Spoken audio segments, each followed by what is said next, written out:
Most bankers aren't ready to help you until after their third cup of coffee. But with Central National Bank's after-hours service, you don't have to wait for the bank lobby to open to get help. You can contact us from 6 to 8:30 in the morning or from 5 to 10 in the evening, and we'll connect you to a real, live, local person who can answer questions and fix problems 7 days a week. Bank different. Bank Central. Central National Bank. Member FDIC. This is a Rogue Media Network podcast. Coming up on the Payoff, this is actually, in a weird way, one of the grandfathers of this podcast. Mark Suppelsa is a news anchor, or he was a news anchor in Chicago for 25 years, more than 25 years before retiring a couple years ago. He's been in the news business for decades, for longer than that. He made a name as an investigative reporter. We're talking about, knocking on the doors of union bosses in Chicago, really sticking his nose in it and mixing it up and doing the right things for the people of Chicago and, the markets he was in before that. Finally, he did the right thing for himself and his family and his wife by getting sober, but it didn't happen overnight. And this is a great example of a very high-functioning individual who could not beat alcoholism. And his journey into recovery and on the other side of it is inspiring.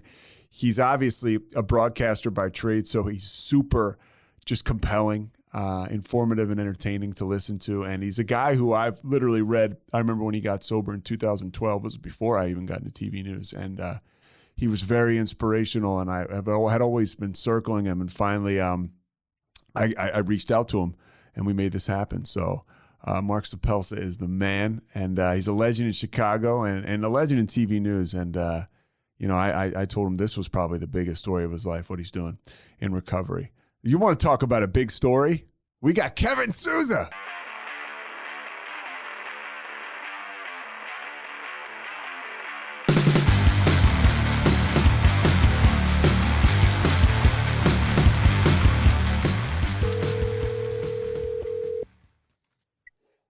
Hello. Mark Suppelsa. Pete. What's up, man? How you doing? Good. How are you? I'm great. Thank you so much for taking the time. No problem. Is this a good connection here? Honestly, I've been doing this for almost a year. Mike, the producer, would you say it's the best we've had? Yeah, it really is one of the best connections. How you doing? Yeah. Good. All right, so Mark, it's just going to be Mike and myself. And the way it'll work is that I'll give an intro, and then we'll just go right into this interview Great. on the podcast. So we can just start now. Mike, by the way, I came in and noticed he's the only person. People gain weight over the holidays. Mike is losing weight, which is good for him. But you know why he's losing weight? Because you stopped drinking, right, Mike? That's exactly right. Yeah, about 50 pounds have dropped off. Wow. Yeah. Look at that. That's great. Yeah, I keep looking at it. So nice Mark, to meet you. yeah, man, I just wanted to get started, but there's so much, for me, the idea behind this podcast is to talk about recovery and basically the great life on the other side of addiction. A lot of people, myself included, before I got sober, I thought, how am I going to live? How is it going to be fun? And for me, I just kept myself in this terrible cycle of addiction and alcoholism. But I say that to also say that I'm curious about your career. So I'm gonna ask you certain things about that too. You were in Chicago doing the news for 25 years, more than 25. Yeah, I got back home to Chicago in '93. So yeah, I think it was. Let me see if I added up right. It's about 25 years. 25 years. And so you're from Chicago. Yeah, I was born in Milwaukee, which is why I'm a undying Lombardi era Bart Starr Packer fan. Oh, really? I was talking with somebody last night about the Ice Bowl. Yeah. I don't know if you remember Dick Kay from Channel 5 back in the day. Yes. Who's passed away in the last year or so. He covered it. He was standing like in a trench coat on the roof of Lambeau covering that thing. And he still had his old ticket from that day. And I'm like, oh, I was only like 5 years old, but I would have loved to have been there. Anyway. Yeah, and we could see a rematch of that this year in the NFC Championship. That's how the conversation I was having came up. But so you grew up in Chicago, and right. You grew up a Cubs fan. I was, just reading about you a little bit, your personal life. You grew up going to Cubs games with your dad. Sounds like a really fulfilling, picturesque childhood. There was nothing to complain about in my childhood whatsoever. It was a classic suburban Chicago childhood. My dad and mom were there. They were, loving and attentive. We never wanted for anything, and even in those days of going to Wrigley Field, I would ask my dad if I could bring my trumpet to play Charge. Da da da da da. And if I took my kids to ball games too, and I think if one of them asked to bring a trumpet, I would say, well, first of all, security probably won't let us these days, but no, you're not going to, blast Charge in my ear. My dad said, sure, bring it along. And back in those days, for example, at Wrigley, you had 5,000 fans even on a Saturday. I mean, they just didn't draw. And so we could spread out, and I was, loving every minute of it with my dad, and he let me play Charge and run around the aisles and the whole bit. The Andy Frayne Usher was like, oh, cute kid. Now it'd be like, sit down, kid, or you're kicked out. But anyway, yes, it was a wonderful childhood. There's no question about it. And it had little to do, I think, with my alcoholism, other than the fact that I probably have it in my genes.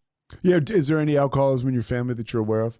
Yes, absolutely. I would say it's very possible that my parents had some alcohol issues, but they never really showed it. They sort of hid it well, put it that way. My dad was a big man. He was about 6'5".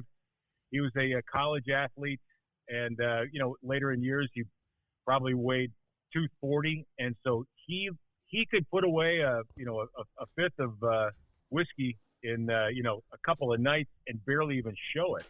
And so I think I just mimicked that. And then it wasn't until later in life, in fact, about 3 years ago, that I was up in the Upper Peninsula of Michigan, and I was going to the funeral of my godmother, who was about 80 years old, on my dad's side. And one of my aunts up there said, we're going to bury your godmother here in the cemetery up here in Calumet, Michigan, right next to your great-grandfather and your great-grandmother, who came from Italy in 1894. Your great-grandfather died at age 52, and everyone talked about in the family lore that, it's because he worked in the copper mines of Upper Michigan, and he got chemicals on his hands, and he was in such pain. That's a lie. He was an alcoholic. He killed himself. I think he probably put a bullet in his head. Okay. But he definitely was drinking himself to death, and I was like, you're kidding me. So it's in our genes. And then my grandfather wasn't on that side, so it kind of skipped a couple of generations, I guess. My brother and sister, they're not alcoholics. Now, does that relative ask you that question, you think, because you've come out there with your sobriety, like you've kind of opened these channels of communication? Sure, yeah. My aunt, who's sweet as heck, said, I'm proud of you for going to treatment. And then she proceeded to say, it might be in the family. Here's what happened to your great-grandfather. And I was like, thank you for telling me that. Seriously, I had no clue. Yeah, it takes a little bit of a weight off. Yeah, I thought, I'm just the black sheep here. But I kind of think that, both my parents probably had some sort of drinking issue. They just didn't show it the way I was exhibiting it. My lifestyle was from college. What human being remembers their first beer? Well, only an alcoholic. Yeah. I remember my first, at age like 16, I was an athlete in high school, so we shouldn't have drank. We couldn't really drink to stay in shape. But then toward the end of my maybe junior or beginning of senior year, I was like, I'm going to some weekend parties. And I remember my first beer going like, holy mackerel, this gives me the confidence to talk to girls and blah, blah, blah. And from then on, I was kind of like work hard, play hard. And that was my motto. And that was an excuse. I didn't realize it, but that was my excuse. College, there was some, I talk about it in my, with my fellow recovering alcoholics. College, there were some beautiful women that I wanted to date, but they wouldn't touch me because they saw what I was doing in bars, hanging from rafters and trying to be the funny guy and overdoing it. And they were like, you party too hard, man. And back then it was like, you party too hard. You party hard. I'm like, yeah, that's a badge of honor. And what they were basically telling me is, you're a drunk. But I kind of managed myself 9 to 5, Monday through Friday. So when I got my first job in television, in Green Bay, Wisconsin, right after I went to Marquette University in 1984. Monday through Thursday, I didn't touch a drop. And This is in when you got your first job in Green Bay. Yep. Okay. Yep. First reporting job. And so Monday through Thursday, I was like the hermit, and people were like, "God, you're quiet. You're focused on your job, and you ever have any fun?" And then eventually they saw me have fun. Friday and Saturday nights, when I eventually got a little comfortable in the job, I let it loose, and then I was the lead partier. And again, I saw it as a badge of honor, but I was drinking massively on the weekends and then button it up on Monday. It's just to jump in real quick. I want to go backwards a little bit, because if somebody were to look at your life and your career, you're beyond functional as an alcoholic. Yeah. Extreme success. Like I mentioned, almost 3 decades on the air in Chicago. And we're talking about you ended up with WGN, which is almost like a national network. I grew up myself, watching Bozo into the Cubs as a kid. Right. And I'm from Philly. I was a Phillies fan. But, I remember Steve Stone and Harry Carey doing those day games for me coming home from, Catholic grade school. It was awesome. I mean, it was sports on during the day. It was a complete celebration. And so you're on you're on WGN. Your life seems so fulfilling, or so fulfilled and successful. But you mentioned back when you started to drink, did you lose anything, Mark? Like, for instance, I always say when I drank, I was really into sports. I had all kinds of goals, but the moment I drank, that was my number one focus. And I didn't even know it. It was subconsciously my number one focus. And, that and kind of girls and partying. Did you lose anything, or did you notice a shift? Well, I think what it was for me was that it was my reward. I felt like it was my reward after working my tail off and, on my job. And, I still played basketball for workouts. I ran. I was a runner in high school, basketball player in high school, baseball player in high school. So we had a softball team. My first job in Green Bay, I started, a morning basketball gathering for we reporters and anchors in Minneapolis, which was my second stop after Green Bay. Did the same thing in Chicago. So I kind of I worked out. I worked hard on my job. I was a good husband. I was a family man, and so it was kind of like me time when it came to drinking. So it wasn't like I was lost my mind, so to speak. Okay, now the number one focus is drinking. It was more like, I deserve this, so I'm going to have this, and nobody's going to stop me. And I would say for the first 2 decades of drinking, like 20s and 30s, I was pretty much in enough control that nobody really knew that I had a problem. They knew I was a heavy partier or a hard partier, but I really, unless they were not telling me straight to my face, it was more like, dude, you're fun. Yeah. And so I had no clue. My subconscious was, I'm just a fun partier, and then I'm a serious guy when I go to work. So my focus was really climb that ladder of my career. My dad kind of raised the bar for his career and his the things that he accomplished in life. So I kind of what did he do? That. He by age 12 or 13 was teaching music. He was teaching accordion at age 13, and that was paying for his first car. And then he picked up basketball. He's 6'5" by the time he was 15. Picked up basketball. Got a scholarship at Marquette. Oh wow! He was the best player in the state of Wisconsin in high school by his senior year. And so he was captain of Marquette when they played Kansas in 1958. He literally guarded Wilt Chamberlain in the NCAA tournament, scored 6 points over him. He said, "Oh, I did it with my eyes closed because the guy was too big." He said Chamberlain dominated us, but I did okay against him. And then he went on to have a fabulous career in the oil industry with Union Oil, Union 76, and eventually owned a couple of his own truck stops. And by the time he was, 45, he was wealthy, put it that way. Okay.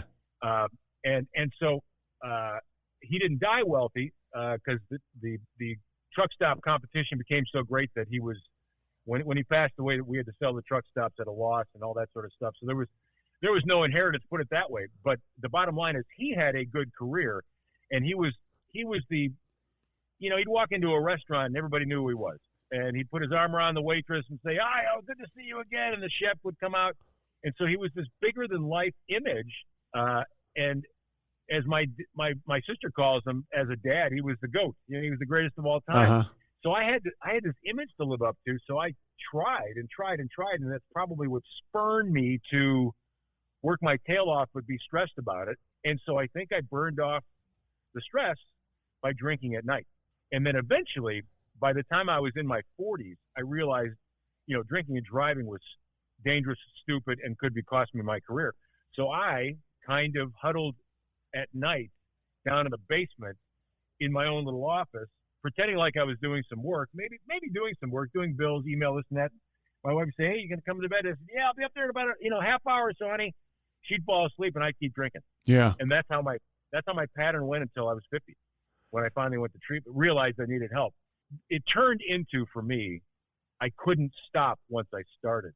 So only thing that would stop me was at 3 a.m, like, holy crap, I got to get up and interview Mayor Emanuel at 8 o'clock in the morning for a project I'm working on. I better go to bed. That was the only thing that forced me. Otherwise, I might have stayed up till 6 in the morning, gotten up at 9 or 10, taken a 3-mile run to clear my head, showered up, go to work. You mentioned the running, right, becomes a part of it. I was kind of the same way. I would always run to kind of clear my head, get rid of the hangover, and then you could work a little bit, and then you could justify the drinking after a day of work and after a workout in the morning. It was just kind of, it all made sense. And you do feel better after a run. I mean, it does kind of break the hangover or whatever it is. It's funny you mentioned, you had some great hard-hitting news stories. And when you mentioned your dad in the truck stop business and, the competition, I could ask you for days about that, about exactly how that got pushed out or whatever. I'm sure you have some being in Chicago, I'm sure you have some interesting opinions there, or stories there. But what was your biggest story? It's a good question. I've been asked, like, what was your favorite story? We did, Marcia Bartell was my investigative producer. I learned how to dig to the next level from her. She was at Channel 5 back in the early 90s when I got to Channel 5. That was the NBC affiliate, right? Yep, exactly, WMAQ. And she sort of taught me, and Dave Savini, who's at Channel 2 right now, CBS 2 in Chicago, sort of taught us how to dig deeper on stories that we were interested in. And so I recruited her when I was at WFLD Fox Chicago in 2005 or so, and then recruited her over at WGN. So we worked probably 15 years together. And there were too many stories to really name one, but I would say, here's the deal. We probably won, not that awards are the be all end all, but I literally threw away about 14 Emmys in the garbage can of the alley in Evanston where we live when we finally picked up and moved to Montana. And after I retired, my wife was like, "What are you doing?" I said, "I don't need every one of those anymore." I took pictures of them. I'm happy with them. I'm proud of them. Marcia and I did great work together, but I kept one, and it had to do with pensions being abused in the city of Chicago by union guys. I just watched this story yesterday. It was unbelievable. Yeah, and it was kind of a multi-part thing that we did. We came up, it was our sources that gave us the story, and then we called the Tribune because we were affiliates with them, with WGN, and we found a excellent reporter of the Tribune who worked with us, and we kind of did a tandem thing, and we found guys that were like, let's say, for example, they were garbage truck drivers first. Then they were moved up to the one guy was a steamroller. That's how he started out. Yes, exactly right. Yeah. Exactly. Uh-huh. And then eventually they became head of the union. And then eventually they became the negotiator for the union. So they would basically draw like 3 different pensions when they shouldn't have been. They should have melded them into one so the taxpayer wouldn't get screwed by somebody cheating on 3 different pensions. And we caught them doing it. And I'm not sure that it ever solved the issue because there were ways to kind of get around things, but it was a long and laborious time doing that, in which we exposed a number of fat cats, so to speak, that were tearing into the public dole and should not have been. So it was a complicated story, but we were proud of it because we caught people red-handed. You did catch people red-handed. The one guy, I guess his pension was like $160,000, and this is back, I don't know, in the 90s, right? And he is like $5 million over the Right. that you get. Yeah, Exactly. So where do you get? And we'll get back to the alcoholism, but this all kind of wraps in together, because for me, it's kind of mind blowing. The courage that in the balls, pardon my language, it takes to do a story like that. I mean, for people that don't know, anybody listening to this is trying to figure out about recovery, whether they're an alcoholic or not, or maybe they're just listening to this for a meeting. But Mark was, you mentioned it finished up as an anchor, but you were an investigative reporter. That was kind of in your bones, right. And you're knocking on doors constantly. Right. Unannounced, right? And back in the day, oftentimes, yes. And you're doing stories on, alleged mob bosses and union guys. Sure. Where do you get the courage to do that? Well, you kind of don't put it this way. You're a little nervous or a little scared every time you're starting a process like that. But in the back of your head is, I'm doing this for the good of the public. I'm doing this for the good of a well-told story. It's my job. And so the point being, in the beginning, there were times, I had producers say, hey man, you're sounding too scared when you're asking questions. Don't be afraid of them. I had producers tell me that. And I'd be like, they would play back the tape. And I'd say, you're right. I got to buck up a little tougher, or I've got to be a little quicker with my questions, or not as lengthy with my questions. Get to the point and dig in. And so what would often happen is, we as a TV crew, would get into an unmarked van, and we would head to wherever we were going to confront whoever we were confronting. I would have to kind of just self-talk my way. Okay, get ready. Here we go. And then we literally would jump out of a van sometimes, because oftentimes the best way to catch somebody who didn't want to talk to you was in the morning when they were leaving their house. We wouldn't trespass, but we would wait until they get back out of their driveway, get on the street on a public piece of property, and then we would walk up to them. And we were told we were scumbags, we were vultures, we were whatever, but we knew that we had something. And so I think when somebody pushed back on us, it made you kind of push a little harder, saying, well, wait a minute, you're hiding something, and you're cheating the public. And the public needs to know this. And so your fear would drop, almost like, I would imagine it's like being on a football field, and here you go. It's a big playoff game, and you're set for the kickoff. And after that first hit, your nerves go away. Okay. Yeah. And it was kind of the same way. You jump out of the car with a microphone, and you blast somebody with excuse me, sir, I understand that you're cheating on this, or I understand you did this. I believe you did this. Is that true? And after your first question and the first answer, whether it be F you, get out of my face, or I don't want to talk to you, then your nerves would drop. But there's no question, I had some sleepless nights preparing for what was going on the next day. Was there any contentious exchange that people in Chicago remember, or that you'll never forget, a particular one? Actually, this had nothing to do with investigative stuff, but I'm not sure there's video anymore, because it was back early on.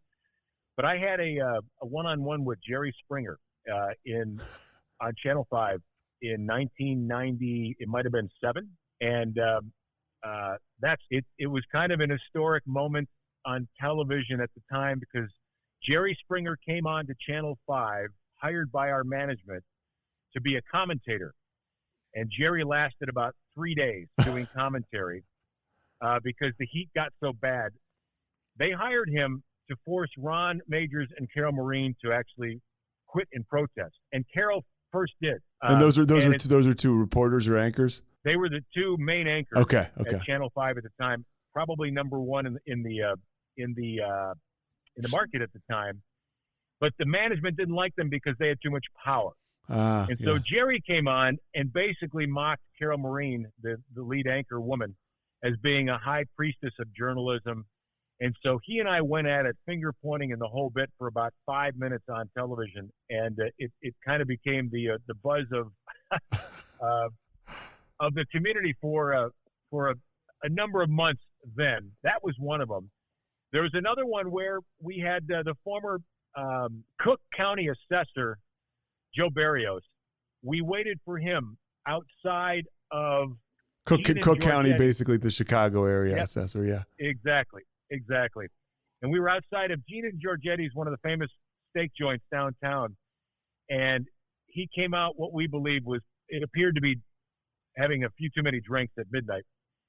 And we were getting him on a number of things that we had in his job. But we also asked him why he was getting into his car after being at Gene and Giorgetti's drinking all night. And that was kind of a fun, unusual, and put it this way, colorful exchange at midnight on the streets of Chicago. And that's the kind that was the kind of classic stuff we had to do, is sit there and wait for hours. And sometimes you came up empty, and sometimes you hit the jackpot. We'll get back to this conversation in a second, but right now, a word from our sponsors.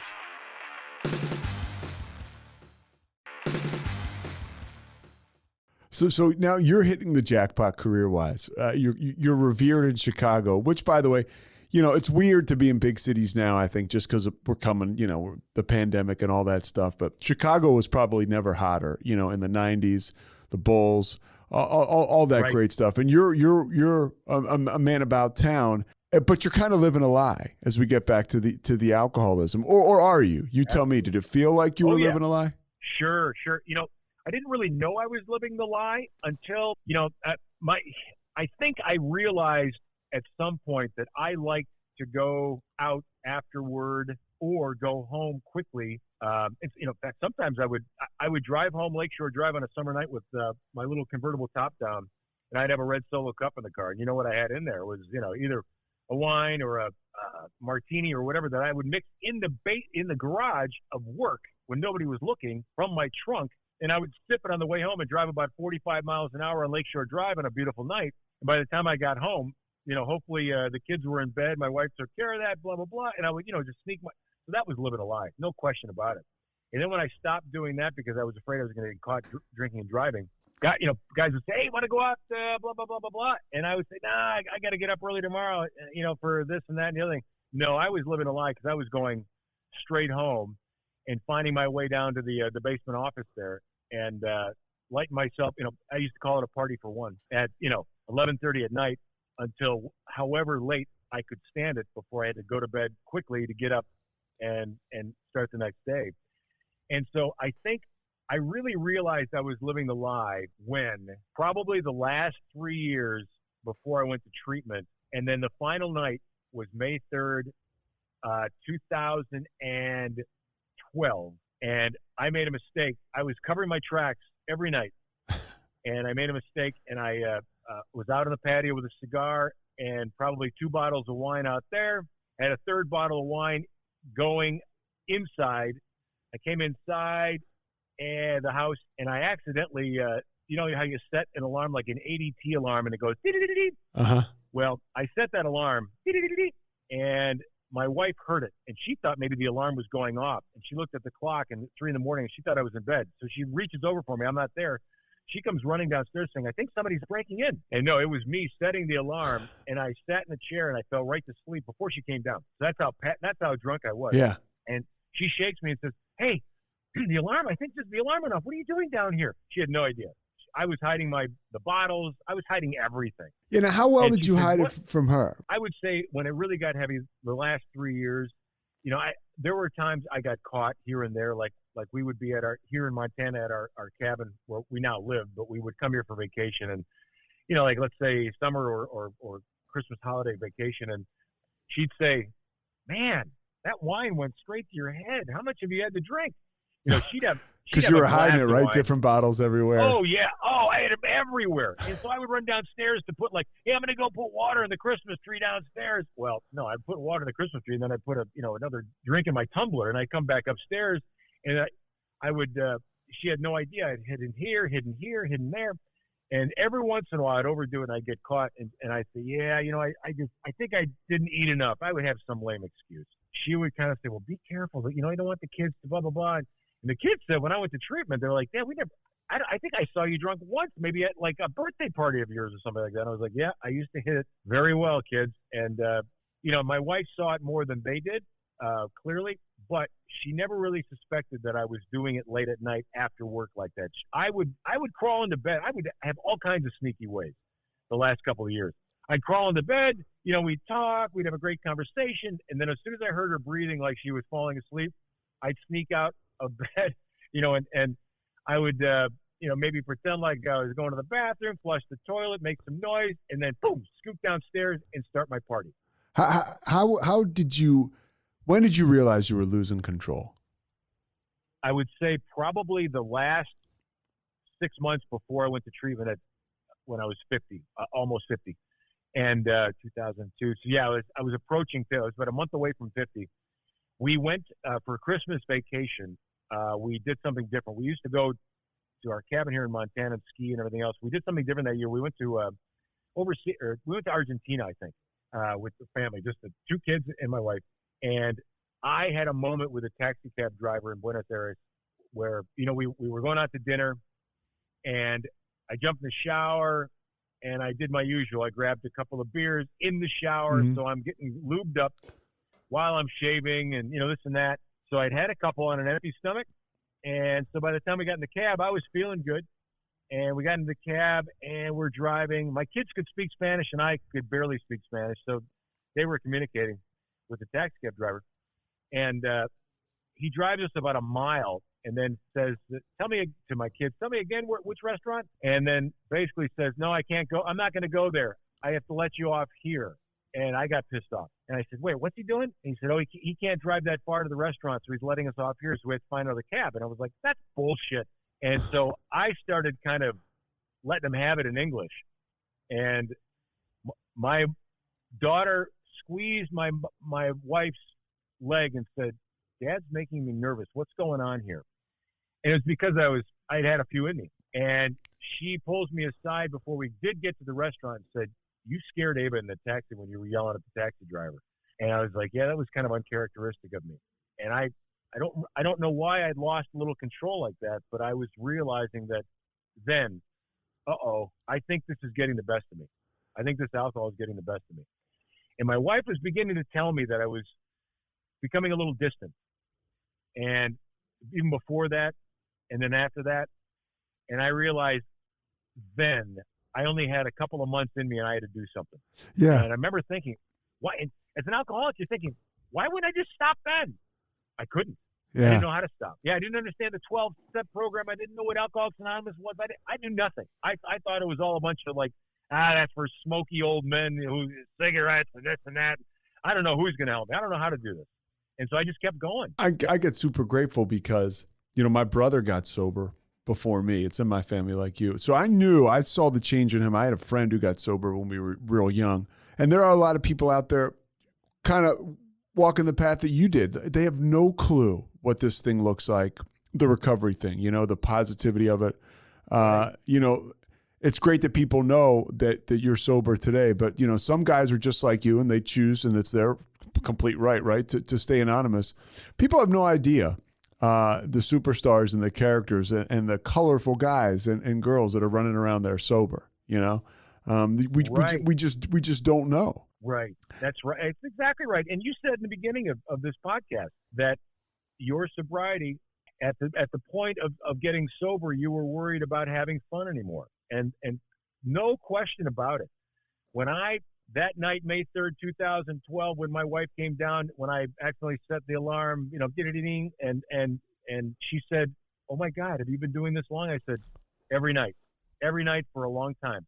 And she was embarrassed and sad that she didn't know. I said, go take a look at the recycling bin underneath all the newspapers. And she opened them up, and there was a week's worth of bottles because our recycling would come every week out in the back or out in the side of the house. And I had, I don't know how many bottles for about 6 days out there. And it was, massive amounts that I was putting away and hiding underneath there. She came in crying saying, do you need help? And I said, I think I do. And that was the first time I admitted it. First time. And I realized right then that I gave up my drinking card. Right then. I was like, oh my God, 3 a.m. Here I am. I'm kind of sobering up because I was shocked that I was caught and shocked that she was actually being, she was being loving, but she was crying like, oh my God, this is falling apart. Are you okay? Do you need help? Oh my God. And I was like, yes, I think I do need help, but I don't know what to do. And But in the back of my head, I said, oh, my God, I gave up my drinking card. I have a couple of ball games I was going to go to this weekend, and it's going to be no fun, or I got to cancel them. Oh, no. Yeah. And that was a big worry of mine. X amount of months later, I realized I could still have a lot of fun and be sober. But it has taken me a fairly long time to realize this wasn't just a drinking disease. This is a thinking disease, and that my thought process and my personal defects were my main issues, not just the drinking. And I would drink to kind of hide my personal defects, my people pleasing, my stress over work, all those triggers that were like the way I handled stress, or the way I handled anger, the way I handled even small things like little road rage issues, like, it's taking me forever to get to work because of this traffic. You know, I would drink over those small things, or how people treated me, or how I treated them, or I treated somebody at work poorly because I was just an angry cuss that day. And I would feel badly about it. Instead of addressing it to them personally, one-on-one, I'd go home and drink about it and think, I got to be a better person tomorrow. Did you ever skirt any major consequences, or have any major consequences?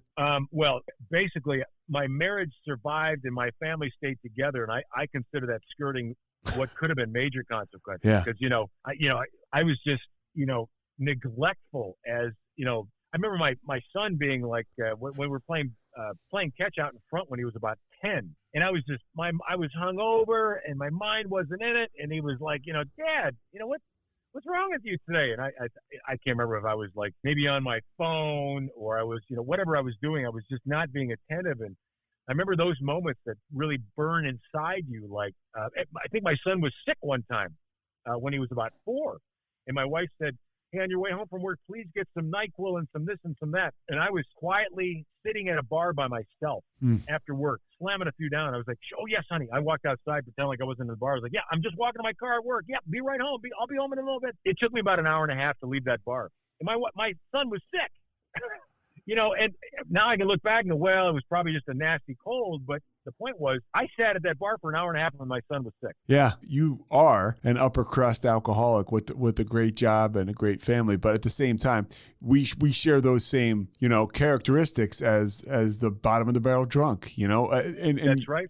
You mentioned your wife saying you were distant. It's the number one relationship in our life. At some point, That's right. It takes over, and it cuts off relationships to, spiritual relationships to our wives, our significant others, Sure. our kids. I want to ask you, I was lucky enough to have I have public figures on here from time to time, and I was talking to Ryan Leaf recently, and he mentioned that when he had to get sober, or when he got in trouble, he suffered a consequence. He was public, so it was public. Yeah. It was out there. I mean, you owned it that night. On May 3rd, 2012, you tell your wife, that's it, the jig is up. You tell her the truth. And how far away from that moment is it to when you pack your bags and you head off to Hazelden in Minnesota? Oh, by the way, you're going back to Minnesota now, but you're going there for treatment. That's right. Yeah. That's right. It was probably, I think that was a Wednesday or Thursday morning at 3 a.m. And by the time Saturday rolled around, I was driving up to Hazelden with my whole family. So did you go to work the next day? Yes. So what I did was on that Thursday, I called in sick, but I called my main bosses, my top 3 bosses, the general manager, the news director, and the assistant news director. And I said, I'm calling in sick, but I want to meet you guys in your office, so I won't walk into the newsroom. What's a good time?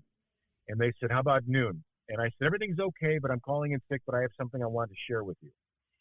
And so I typed up my letter to my colleagues and basically said, I am going to treat, because by that time we had secured Hazelden, and I was going to check in on that Saturday. So it was probably like a day and a half later. And I said in my letter, which Robert Feeder, the columnist, the Chicago TV critic columnist, printed. I didn't give it to him, but I knew that somebody would You figured, probably yeah. sneak it to him, which was just fine. I was okay with it. And I said, I explained everything as best I could. I said, I'm going to treatment. I believe I've got a drinking problem. I've been hiding at night from my family for years, and I finally have to stop doing this. And it's affected my relationships, my work, my this, my that. And so I typed it up, and I sat down at the board, like the board table of my general manager, with my news director right across from me and my general manager across from me. My assistant news director was not in the building at the time, couldn't be there, but I slid the papers across my story across to them, and it was a one-pager, easy to read. I said, please read this. My general manager gets tears in her eyes, and my news director says, oh my gosh, I thought you were a teetotaler. I had no idea. Wow. And I said, Greg, that's how hard I've tried to hide it. I value my work and my relationships as best I possibly can, very close to my best. So I tried really hard to hide this, but I can't hide it any longer. And they said, do what you need to do. And I said, okay, take this letter, type it up in the computer, send it out to my colleagues. I'm sure it'll go to Robert Feeder, so it'll be public soon. And it was within minutes, which is fine. I wanted to tell the story the way it really happened to me. I didn't want rumors and this and that, because I consulted with a very good friend of mine who also is 30 years in recovery, maybe more, Ron Majors, one of the main anchors. Yep, in Chicago, now retired as well. And Friday morning, I had breakfast with him. My wife actually suggested it, saying, "Why don't you have a meeting with Ron to see what he would say and do?" Because he was in recovery 30 years before that and had been straight sober for that long. So he made some nice suggestions to me, and he said, "You don't have to tell anybody. You could just say you're going on assignment for a month." And I felt, and that was fine advice, but I felt like somebody was going to find out. Nobody would believe I'd be gone for a whole month. It was also the May ratings period, and no anchor's gone for the whole month of a ratings period. So I was like, yeah, I'm gonna just lay it out there and tell people exactly what was going on. I was drinking at night, and I can't do it anymore. And so that was it. And it went to the colleagues, went to Feeder, went public, and then I was gone for a month. And then I came back, and I just asked the bosses when I came back a month later, my first night on the job after treatment, said, do you mind if I just take 15, 20 seconds after Tom Skilling's weather and kind of explain on camera where I'd been and who I am? And so I just said, hi, I just want to reintroduce myself. I'm Mark, and I'm alcoholic. No shit. Yep. And I said it on the air, and I said, I just came back from treatment, and I'm hoping to start a new sober life. And I've been sober more than 35 days now. And thanks for your patience. And I'm back, and I'll never say anything about it again. But I just wanted to tell you that's where I've been. And so, I had some trolling online, like, oh, you're a drunk. I always knew you were drunk. Or, if they didn't like the work I was doing, or if I had if I had investigated them, they were getting me back online, like, yeah, you drunken asshole. But for the most part, it was everybody was really supportive, and it was. I found love from viewers and colleagues alike. A lot to unpack just from that right there. I got so much to ask you, but I'll ask you a couple of things that come to the top of the mind. Sure. I grew up in Philadelphia, and I grew up, in high school in the 90s and college, late 90s, 2000s, and or should I just say late 90s? I don't want to, I'm not that young. So anyways, basically what I'm saying is anchors in Philadelphia, news people in Philadelphia, much like Chicago, they are the celebrities. I mean, this does not happen as often anymore. Just to give an idea to people that are listening to this and don't really have an idea what we're talking about. I mean, so there you are, one of the faces of celebrity in Chicago, with guys like Bill Curtis and Lester Holt that had come before you, and you're going to go to rehab, and it's public.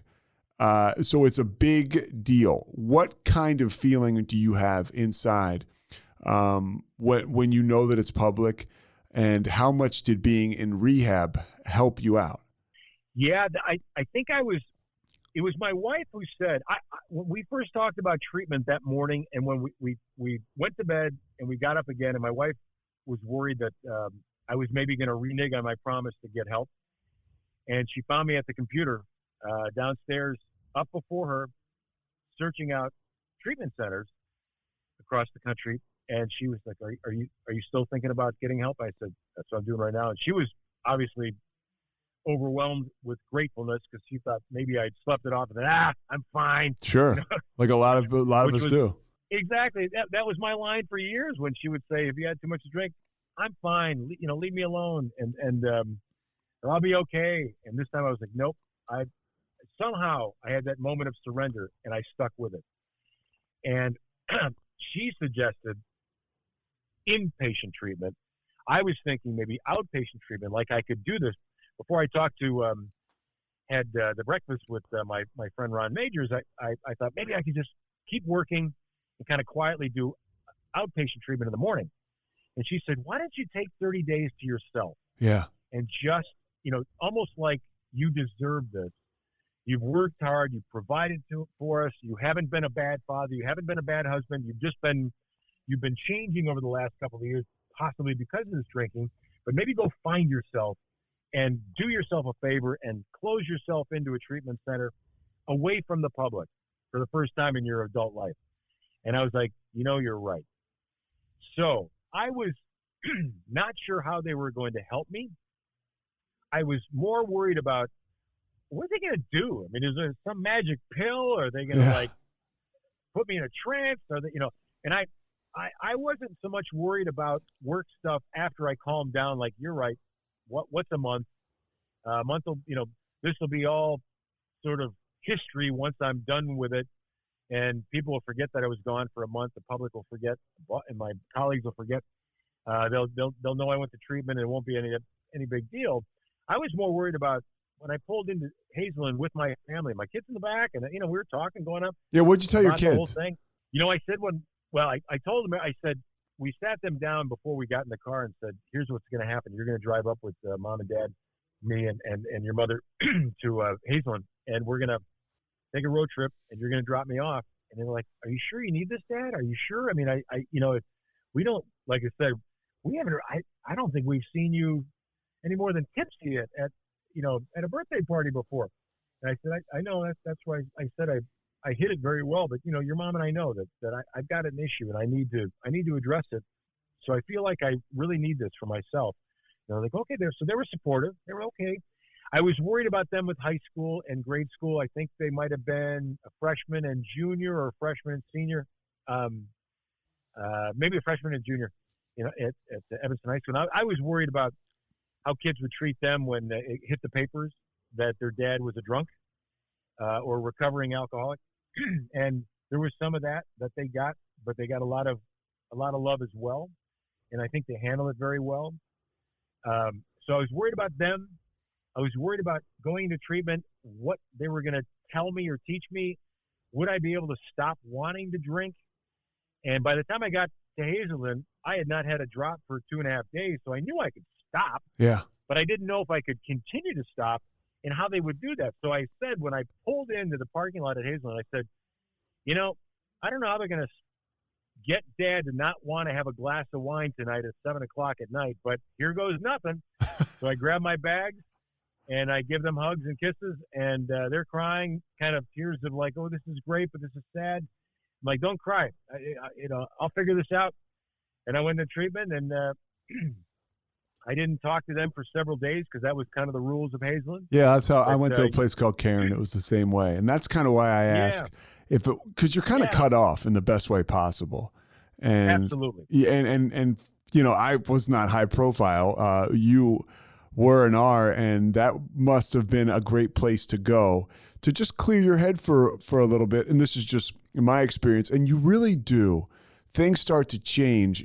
I started to become vulnerable. I'm a 12-step guy too, AA meetings all the way. And I started to share in those 12-step environments, and I started to feel good. And I realized, okay, this is going to work. So by the time I brought my head up, and you, like it says in our literature, you open the hatch and you come up.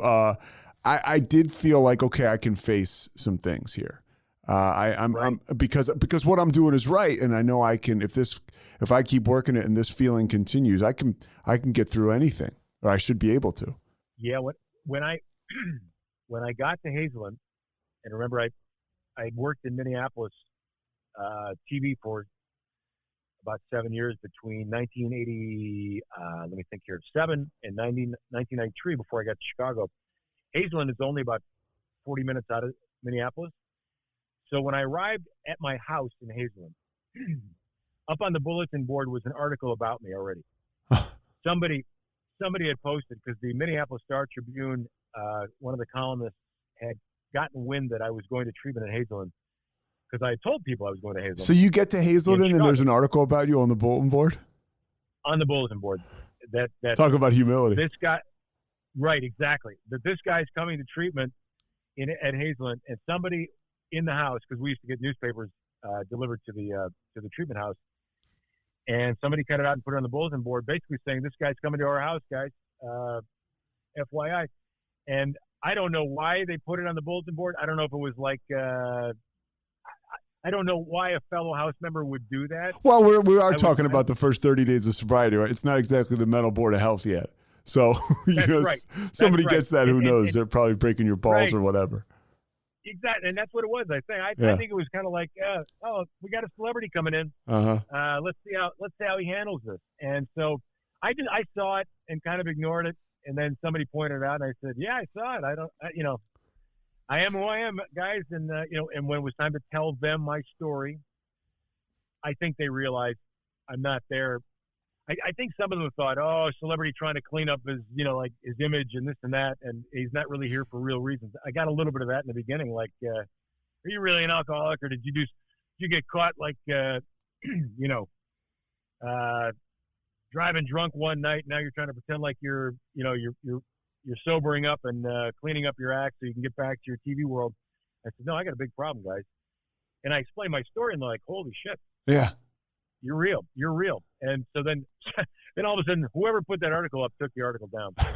So, yeah, so that was kind of like a big hello, maybe a little crusty hello. But, when you tell your story in these meetings like you're talking about, and you tell your story to your sponsor, if you've got one, or you tell your story in treatment, they know you're legit when you tell the things that happen to you. And, or that are happening to you, and the pain inside of you. And you are exactly right. When you start sharing and confiding in other men and women who are also recovering, and you listen to what they have to say as they confide in you, it's remarkable how you realize who you are as a sober person, the things that you need to work on, and the drinking part kind of becomes not as important as, like I said, the thinking part and the living part. How can I live better and think better? And if you do that, if you live better and think better, the drinking part kind of takes care of itself for me. I kind of, sure, tonight I could sneak downstairs and open a bottle of wine, because we still have alcohol in our house, because my kids have a drink now and then. My wife has a drink now and then. They're not alcoholics. But it doesn't concern me that there's alcohol in my house anymore, because I have no interest in it. Because I've got other things that I'm working on in my life that are making me feel better about myself, who I am, how I'm recovering. And the last thing I want to do is break my line of sobriety. I've been sober almost 10 years, 9.5, 9.75. And I feel good. And so the last thing I'm going to do is have a drink and have to tell my sponsor tomorrow I had a drink, and now I'm starting from scratch. Okay. So what was it like when you go back to work? You're 30 days out. You mentioned that, you have that 15, 20 seconds. You tell people where you've been. You kind of bring the viewer, because part of this business too, I'm anchor in Texas now. There's a connection with the viewer, right? And there's a real connection you have. And when you open yourself up to people, I would imagine that was endearing for them. They already liked you. And so now you're back to work. What happens then? I mean, do you keep going to meetings a lot? Are you doing like a 90 and 90, we say, like a meeting every day? Or what's your recovery like around your work? Because for me, if I was going to do anything professionally, I had to put my recovery first. It's still the same way today, even though I should be hitting my recovery harder than I am right now. But you get what I'm saying. Right, exactly. And everybody in recovery, I think, ebbs and flows with how hard they hit it.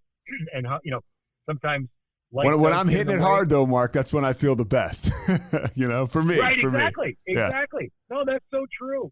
And I'll tell you, the difficult part about when I came back to work after treatment, colleagues and everybody appeared, at least in my face, most of them were very positive. I had to make, as anybody that works a 12-step program knows, at some point in the 12 steps, you are working to make amends to those that you feel like you've wronged during your drinking years. And there were a couple of colleagues at work that I felt I needed to make amends to. And I will tell you that I was so green in recovery and kind of so unsure of myself. I wasn't drinking. I was going to some meetings. I was looking for a sponsor. I didn't have one yet. And I was probably going to, I would say, maybe 4 meetings a week. I had a very hard work schedule. Sometimes my days were 13, 14 hours long. Sometimes they were only 8 hours long or 9 hours long. 4 meetings is pretty good. Hard for me. 4 meetings is pretty good, Yes. Yeah, early on, right, exactly. Yeah. And now, now with Zoom, I can get to 3 meetings a week fairly easily with Zoom. I can go in person. I can do a couple of Zoom meetings, but yeah, 4 meetings is actually sometimes difficult, even in a retired busy life like mine right now. Yeah. Point being, I was trying to think about, okay, I'm going to meetings, and now I have to talk. I'm looking for a sponsor, but I'm talking to my counselor at Hazelden in Chicago because they have a satellite office in Chicago, and I'm talking about how to make some amends.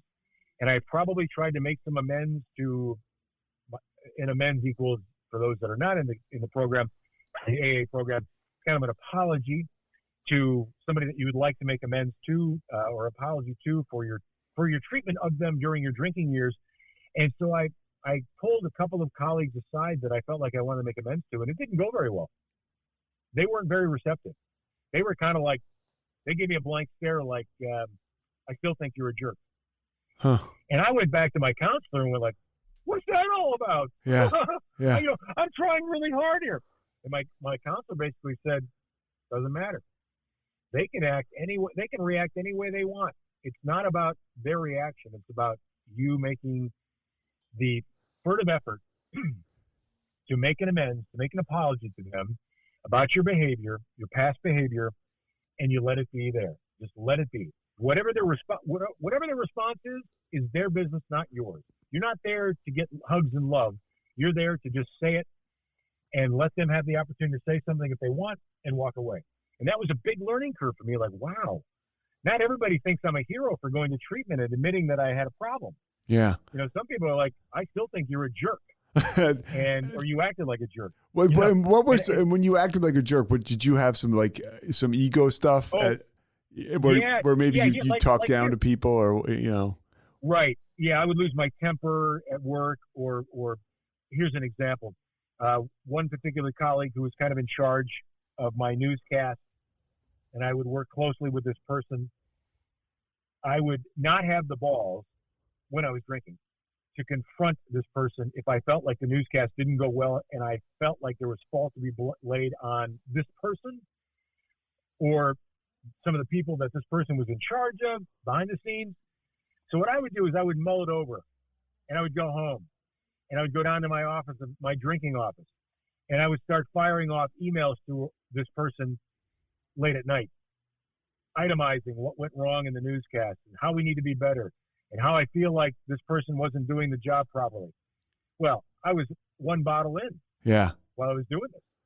And then the next day I would get this cold look like, how come you didn't tell me this right after the newscast? How come you had to go home and email me? And that was gutless on my part. And I did this a number of times. And we just kind of ignored each other and tolerated each other. And then when it was time for me to make amends and apologize, this person wasn't over it yet. Yeah. And this person actually ran into a colleague's office when I announced I was going to treatment and said, I knew it. I knew he had a drinking problem because I was getting these late night emails. Yeah. And this person was right. Had all the right in the world to say that to the other colleague and all the right in the world to still be mad at me because, I was just being a jerk. And so I'm not even sure that this person ever forgave me but that's okay, as I learned later in my program. But I was so green leaving treatment and going back to work that, everybody and their brother knew that I'd gone to treatment. So I was getting Facebook and Twitter messages and emails from people that needed help, or people that had a relative or a husband or a wife that needed help, and what advice did I have for them? And I was probably dispensing advice that was no good. And there's no playbook for that, though, right, Mark? I mean, literally, No, you come out of treatment as a public guy, and all you can do is continue to try to work some sort of recovery program, stay sober, and be present. Because that's hard. We all get that, whether you want to call it a pink cloud or whether the pink cloud lasts forever. Right. Or sometimes you feel 10 feet tall and bulletproof when you get sober and you want to tell everybody, or maybe you don't, but. It's hard. It's hard. And right. as long I had some rough stuff too, but none of it was even as close to as bad as the damage or the stuff I did willy-nilly when I was drinking. So that's right. Yeah. That's right. Yes, exactly. You nailed it on the head. After kind of getting my feet on the ground after treatment and going back to work and answering some of these emails and I felt like I was helping some people out that were asking for some advice, but again, I probably wasn't giving great advice. I just didn't really know enough about what I was doing yet, even though I was not drinking. And I was going to meetings, but I did feel 10 feet tall. I did feel like I've accomplished something, and I was on that pink cloud for a while. But I was finding out by going to enough meetings that I had a lot to learn. I had a lot to learn about myself still. I had a lot to learn about how the program works, how to work the 12 steps properly. I still hadn't found a sponsor, and I was searching for a sponsor. Maybe I was being too picky, and I was also still in the public eye, and people were looking at me like, even on the street, hey, you're the guy that just went to treatment. Hey, you're the guy that went, you're the recovering alcoholic. And that was kind of new to me to say, yes, I'm an alcoholic, and I'm a recovering alcoholic. So I didn't necessarily know how to, inside I would handle it, I think, as politely as I could, but inside it was still difficult. Like, when we go to dinner with friends, what are we going to do? Yeah.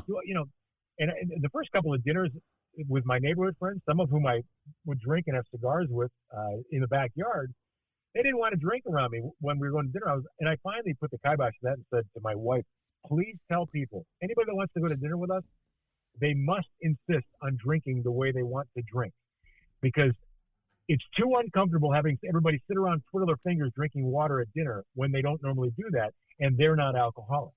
It's not going to make me want to drink to have them drink, and it's going to make the dinner, my friendship with them, uncomfortable. So let them be what they want to be. And my wife was like, that's a really good point. I will tell them. And then from then on, every time we went to dinner, nobody would get trashed in front of me. And I'm sure sometimes, if I was drinking back in the day with them, we probably would get a little trashed. So they were polite about it, but everybody would have their wine or have their martini or do whatever. And it was, I learned quickly, it was fine. It was okay. It didn't bother me. It didn't compel me. It didn't worry me that, there's a drink 5 feet from me. I'm good. Well, then the first thing I did out, I did out of treatment was ask my wife to take me to a ball game, because I used to love to. I still love to go to ball games. So we went up to a Brewers Cubs game up in Miller Park. Right after treatment, she said, "Are you sure? There's a lot of drinking up there, and you did a lot of drinking up there." I said, "I want to get back on the horse without drinking and see what it's like." And it wasn't easy the first time somebody was passing a beer between me and this and that, but within about 2 hours, I was absolutely okay.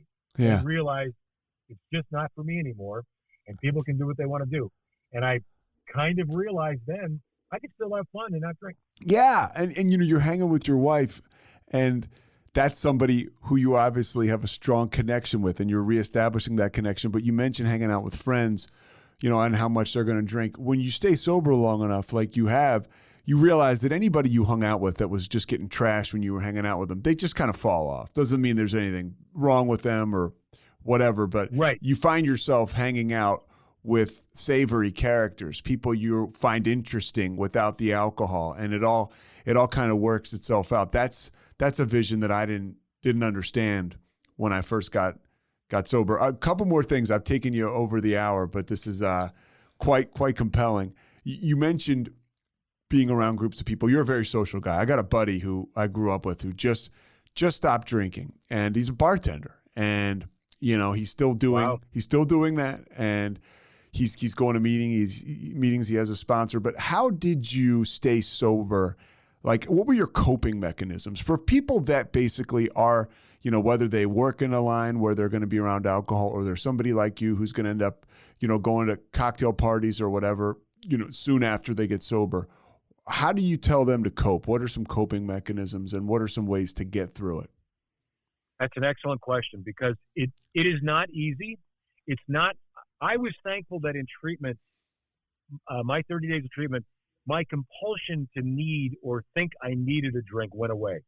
So I had that spiritual moment where, hey, I don't really feel, I'm not, there's no shaking. There's no, oh my gosh, I really need something. Oh my gosh, geez. And once I got out of treatment and was on my own, it was scary at first. Like, okay, am I going to think that cocktail hour is going to be the time? What am I going to do? And I was lucky that those moments didn't overwhelm me. However, you are correct. You need coping mechanisms, or you need a sort of a schedule and plan in your mind. And so I found that over time, and it took me a little while in my sobriety to kind of, and it changes periodically, like different coping ways. For example, like on weekends, like when I would come home on a Friday night, which was a big party night for me, even if my wife wasn't up, or if she was up, that was my ticket to drink on a Friday night. If she was up, like, hey, honey, let's have a drink. And, I didn't have to hide it then. My ticket was basically, okay, I'm going to allow myself something sweet like chocolate ice cream, or, a great piece of chocolate candy bar that I love, whatever, and not worry about it. Or even like cigars. I do enjoy cigars still. And my counselor in Hazelden said, if you find that when you light up a cigar, if you feel like, on the other hand, you need a drink, then you probably shouldn't be smoking a cigar. But our research shows that usually you don't need that. Your cigar will be fine. A cigarette will be fine. I wasn't a cigarette smoker, but I was a cigar smoker. And so that was another coping mechanism. That it was like, I could still go out and have a cigar and sit and enjoy and relax and quiet my mind without a drink in my hand, having a cigar. That was another small coping mechanism for me. Certainly I wasn't going to rely on that, because if I'm smoking cigars 24/7, that's not healthy.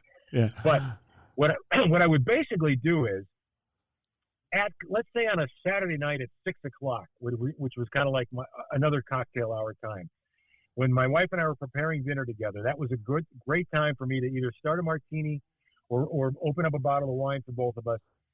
I would find ways to keep myself somewhat busy. Now, I would say, for example, hon, can I chop up some veggies for the salad?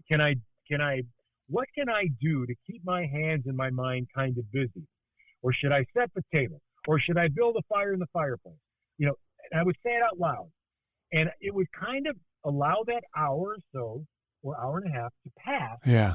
Where my mind, I would relax. And it sounds simple, like, well, just keep yourself busy and you won't think about drinking. Well, I kind of had to do that. And I also, for example, let's say she would say, we're going to my good friend so-and-so's Christmas party, and there's going to be a lot of drinking there, but, not overly drinking. And I remember the first Christmas party we went to up at some friend's house in the suburbs, and I walked into the house and I could just smell the alcohol. I mean, It was a packed Christmas party. I was like, oh boy. And it's not like it was making me want to drink, but it was more like it kind of turned my stomach like, ooh, it smells like sour alcohol in here. So I went into that thing with a plan, and I said to my wife, if I feel like somebody starts telling me a story that they've mentioned twice or three times, in other words, they're getting a little too drunk and I'm hearing the same story twice or three times, honey, I'm going to leave. I'm going to politely head out the back door and maybe take a ride to the 7-Eleven, grab an ice cream. Sure. Yeah, and sit in the sure. parking lot. Yep. Listen to a sports game on the radio, and you text me when you're ready to have me come pick you up. And and what I would call it is an escape route. I needed to plan an escape route for those times when it became a little overwhelming. Not that I needed a drink, but that it was like, it's kind of gross hanging around drunk people. And so those were my coping mechanisms that helped me kind of get through. And I found that every new situation, let's say a new situation was, okay, I've been to a Christmas party, I've been to a baseball game. Another new situation might be like a company party, like at, let's say the boss is throwing a bash on his boat on the Chicago River. Okay, that's a new situation for me, a new alcohol situation for me. What do I do? Okay, well, I'm going to tell the boss, hey, after an hour or so, if it gets too drunk, I may have you drop me off at the corner of blank and blank along the Chicago River, and I'll take an Uber or taxi back to my car and head out for the night. And I would confide in him to drop me off. And that was my exit route. If I didn't have an exit route, and I was on that boat on the river for 3 hours, suffering miserably with a bunch of drunks who were, getting half naked and jumping into the river, I would be like, you might as well shoot me. Put a bullet in my head. Well, and I hear you respecting, and that's one of the keys for me. We don't ever have this licked. Like, respect the monster that this is. Right. like it so. Is a monster. Yeah, Yep. You can feel 100. You feel awesome. You're having a kick-ass day. You're laughing. The last thing on your mind is drinking. And this is for me. At the end of the day, I'm an alcoholic. So at any point in time, Bingo. I can get super jammed up or super uncomfortable or just want to kind of get out of a situation where there's intense drinking. And to respect that and to think forward, hey, how am I going to get out of this? That's something that I've been kind of I've been falling short of doing, and it's a great reminder talking to you that is very important, even still today. It's so true. And, I think in Hazelland, they talked about alcohol. And we talk about it in our 12-step meetings too, that alcohol is cunning and baffling, meaning alcohol is always around the corner to an alcoholic, always available to an alcoholic. And it's cunning and baffling because before you even realize that you may be thinking about taking your next drink, you probably have already decided subconsciously that you're going to take another drink. I'm not there, and I'm not there yet. And it hasn't happened to me in 9.5 years, but it's possible. Yeah. And in Hazelland, they called alcohol slick. Yeah. And slick. Yep. Slick is the name of alcohol, and it sits on your shoulder. Kind of like that old Animal House movie about, are you going to do her? Like the devil the says angel on the devil. right side. Yeah. Right. Uh-huh. Or is the angel saying, "Now, come on, be a good boy. Don't be a bad boy to this young lady that you're meeting here." And the devil's on the other side going, "Come on, what's it gonna hurt?" And slick is the devil saying, "Come on, what's one drink?" And as we all know in this plan of recovery, this 12-step program that I'm working, that you're working, one drink, they say, leads to worse abuse of alcohol than the last time you stopped drinking. And I've heard so many stories over the years from guys that have been sober 35 or 40 years that somehow took another drink because they thought they had it lit, and they were worse off than they were 40 years before that because the body and the mind never, ever stop in an alcoholic, have a mechanism to stop drinking once you start again. And I fear that. That's my greatest fear.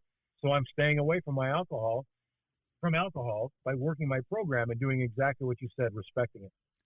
The first guy I ever heard call it slick, I heard Joe Namath was talking about sobriety on the Howard Stern show, and he mentioned that he called his alcoholism slick. Slick is the voice in his head that tells him the bottle of wine in the hotel room looks good. It's right. Like, or you walk by a bar. It's kind of that disease voice. All right, two more things. One, is your daughter a musician full time? Yes. She's a full-time songwriter in Nashville for Warner Chappell Music. Yeah. So she sings a lot of the songs that she writes, either that she's written alone or written with other people. She sings them at various things called Writers Rounds in Nashville, which are these great events where you go to a bar or a venue where great writers in Nashville will get together and say, I wrote this for Garth Brooks, or I wrote this for this.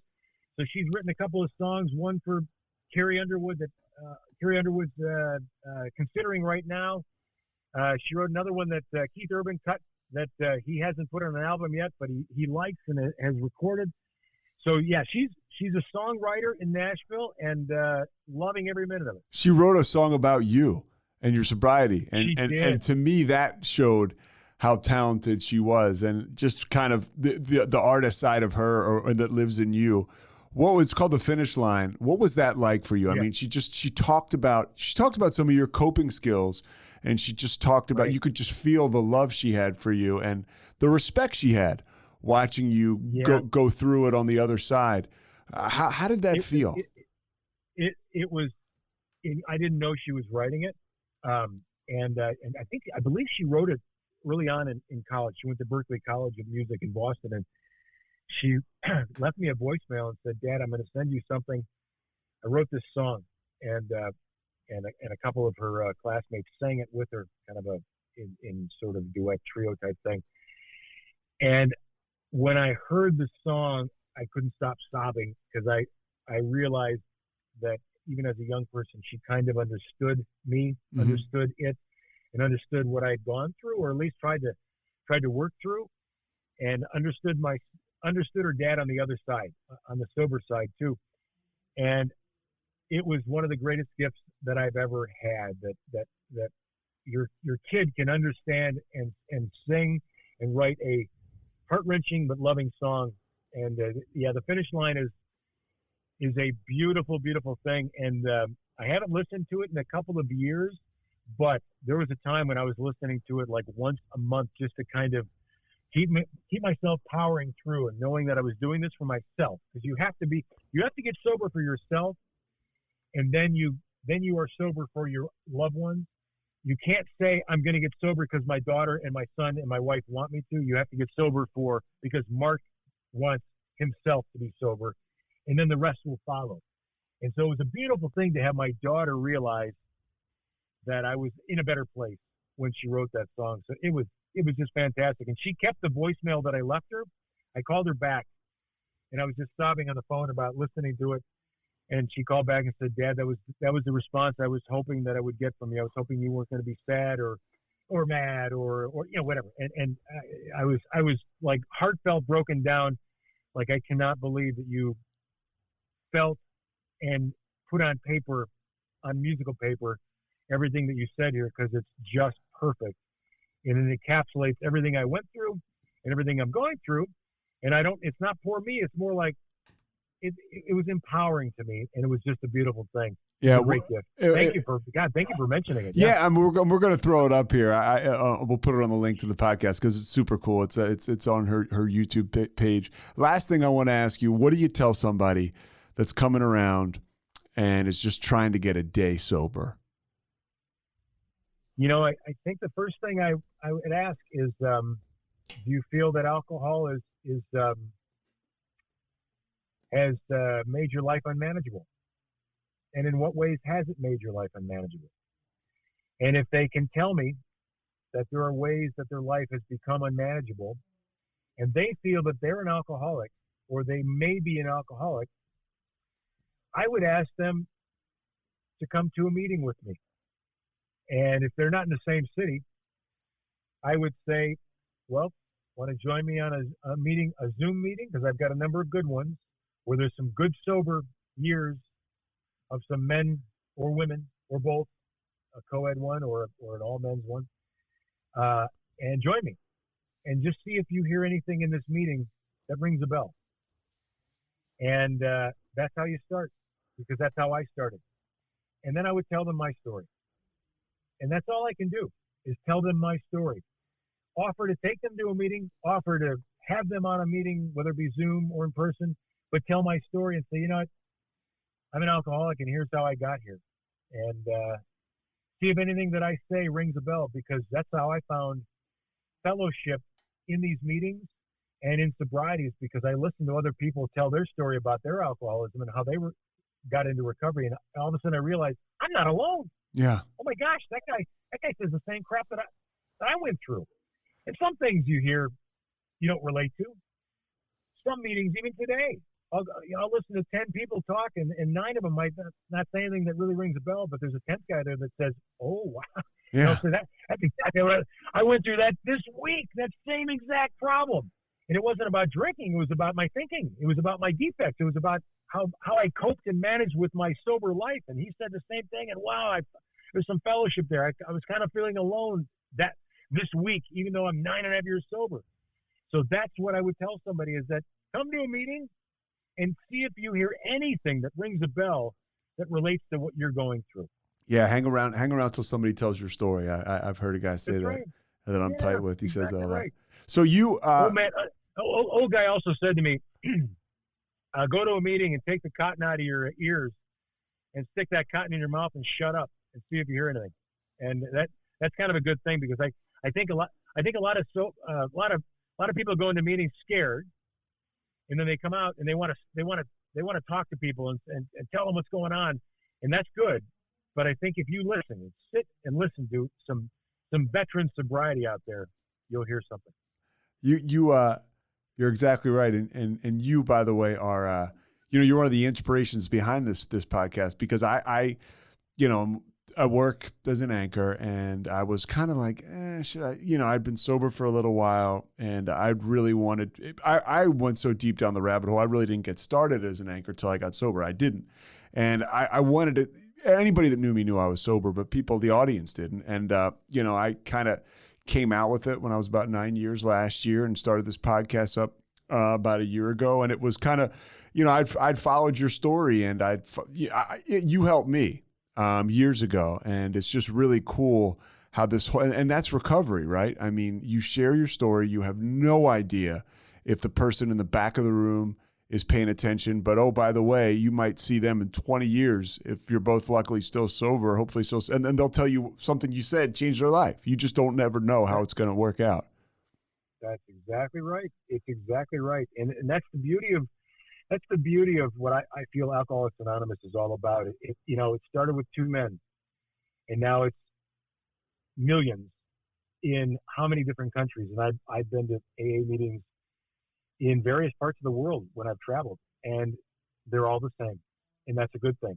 And there are things that I've heard in a meeting in Panama, the country of, in Japan, Thailand, and here in the States, in different parts of the States, that I still remember, and I have no idea where those men or women are these days. Some of the things that they said still stick with me, and you hear, like you said, you keep going to meetings, you're going to hear something about yourself. You're going to hear something you relate to, and you're going to hear something inspirational that's really going to help you. Well, I've made a decision for you. This is the biggest story of your life, what you're doing right now. I asked you at the outset what the biggest story was. It just crossed my mind. This is the biggest story of your life. You continue to tell it. Yeah, and you're doing an amazing thing. Anything else you want to share? Well, I just appreciate you being as open as you are about this disease, because it is a disease. It's not our will. Like, come on, you can do this. No, it's not. There's no white knuckling here. It's a disease that we have to accept, surrender to, understand to get sober. And you're doing great things by putting this kind of message on a podcast. If it helps one person out there who listens, it's completely worth it. Mark, thank you so much. Thank you. All right, man. Take care, Mark. Okay. Take care. Bye-bye.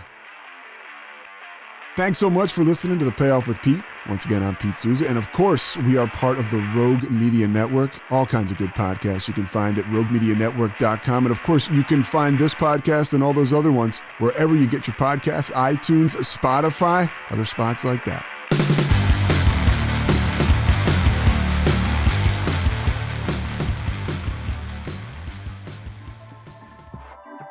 This has been a Rogue Media Network production.